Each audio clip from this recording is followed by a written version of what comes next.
What's up, everybody? Derek G here.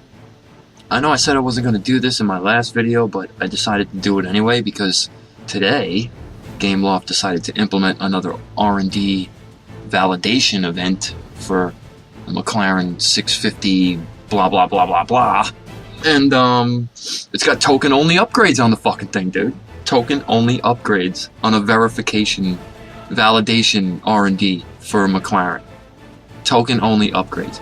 Nobody's going to finish that event. The only people that will finish that event are the people who have been stockpiling their tokens for the last 6 months and haven't spent any, or people with a $2,000 a week paycheck, which I don't have. So it's not going to happen. I'm not going to even bother with that fucking event because token only upgrades is bullshit. But anyway, on with the pros and cons of Asphalt. I made a list. I'll put it up on the screen here. I'll run through it. My Asphalt pros. The first thing on my Asphalt pros list, which is very, very short, by the way, is the massive car list. They have a massive amount of cars, and that's awesome. Don't get me wrong, that's totally awesome that they have so many different cars you can drive. Some of the cars I wouldn't put in there, like the fucking Nissan Juke is not a race car. You know, these stupid SUVs and shit like that I wouldn't put in a game like this. Those aren't race cars. They shouldn't be on a racetrack. They don't belong in a racing game. It's a fucking Nissan Juke, for fuck's sake. You know, pointless, irrelevant, stupid car. Doesn't belong in a racing game. But yeah, they have a ton of cars. Aside from, you know, the few and far between that don't really belong in there, they still have a ton of cars. So that's awesome. That's an awesome factor in the game. The game looks great. It's got great graphics. Great HD graphics, man. And, you know, the tracks are nice. Everything, the cars look good. Everything looks nice. Everything looks beautiful. And they have a lot of different tracks. That's another one. This is number 3, right? So I have a massive car list, nice graphics, and a lot of different tracks. That's 3 things on my pros list. The cars that do get decals and paint jobs, they're really cool paint jobs. They got awesome decals. You know, on the cars that get them, cool paint jobs, man. And so that's a plus there. And me personally, I like the nitrous effect. I like having the juice and being able to turn it on and turn it off when you want and all that. That's a really cool factor in the game. But that's the end of my list. That's the end of my pros list for Asphalt. The cons list is going to take me 5 minutes to run through because there's so many cons when it comes to the game. Like the first one on the list here is the token prices are outrageous. Okay? Token prices are outrageous. The credit rewards for racing are a fucking insult. Okay? You know, 800 credits, 1200 credits. You know, when you get into the max races down towards the bottom, you can get like 4,800, $5,000, you know, 5,500 credits. It's still not worth anything. You still can't even buy a parts kit for 5,000 credits. That's what I'm saying. It's an insult.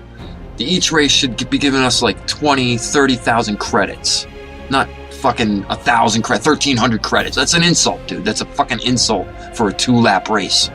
Or even a 1-lap race, it's an insult.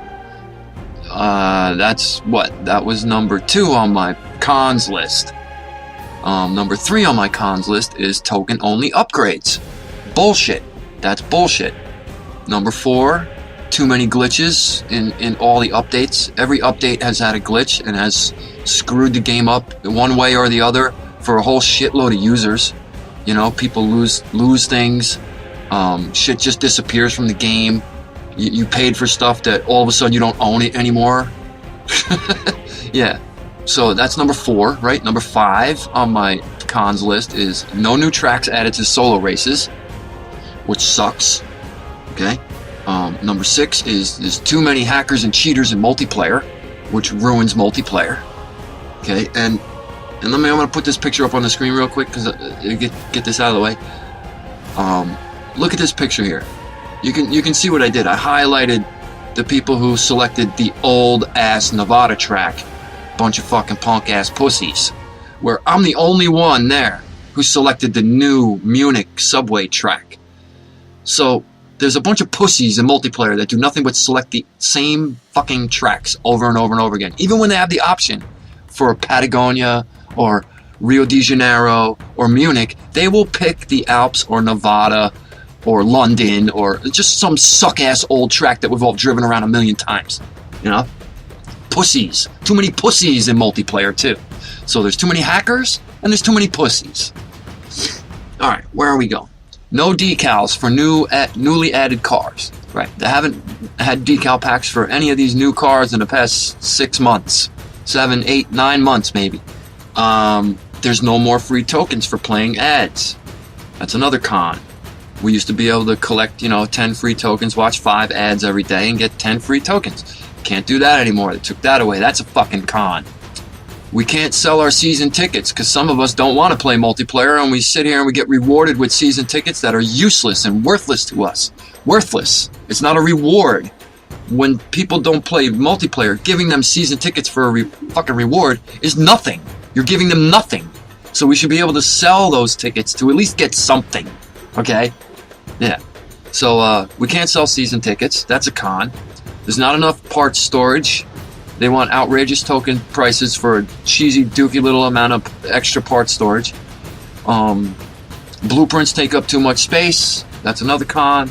There's too many blueprint cars in general. Right? I'm probably sitting on 15, 20 cars that need blueprints. And not just 10 blueprints, 45 blueprints, 60 blueprints. That's ridiculous. Too many blueprints. Yeah. Big, huge con. Blueprint con. What else is on my cons list? We never receive the parts we need. We just keep getting the same old crap-ass parts.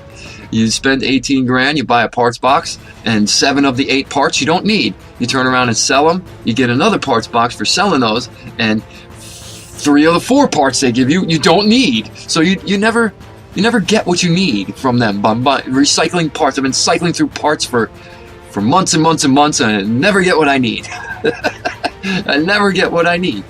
So that's another con. Another con is receiving blueprints for cars we already own. Right. Like, why would I need blueprints for cars I already own? Like, granted, you can turn around and sell them. Sure, that's fine and damn. But you're wasting my time. Turn around and sell them for what? Parts I don't need. See what I mean? So I get nothing. You get nothing for it.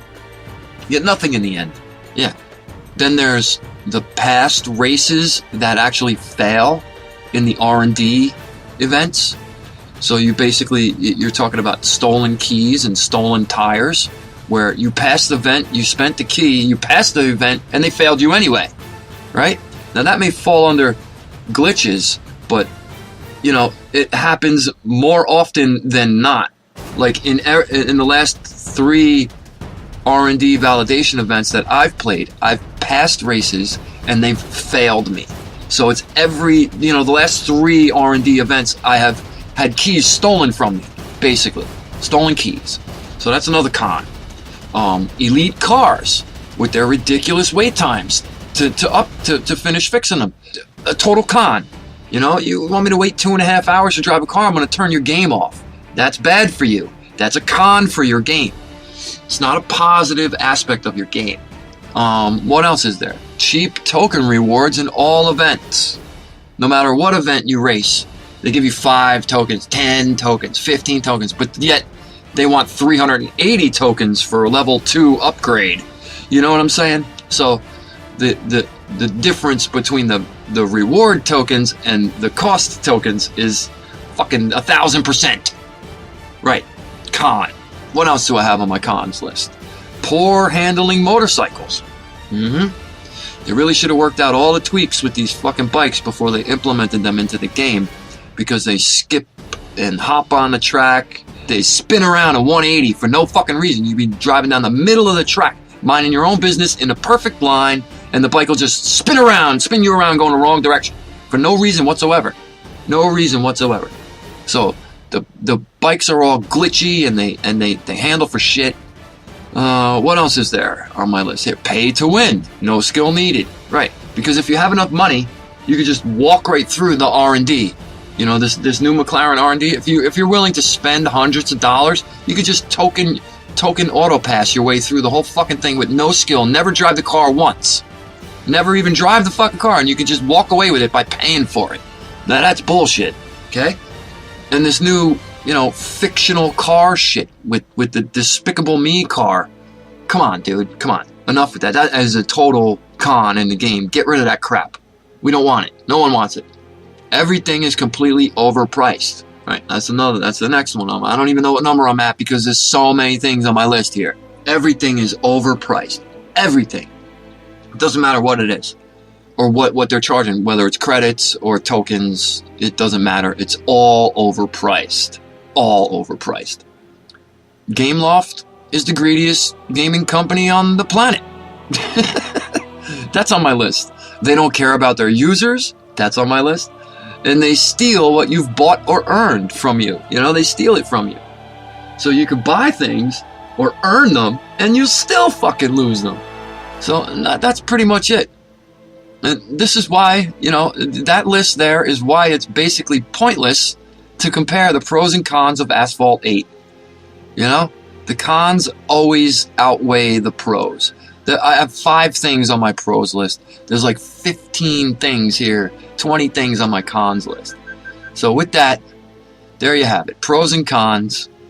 The cons win. The game sucks. They need to get their heads out of their asses and really stop being so fucking greedy, man. Or change your name to Greedloft. One or the other. Yeah. With that, I'll catch y'all later, man. Thanks for listening. Peace out.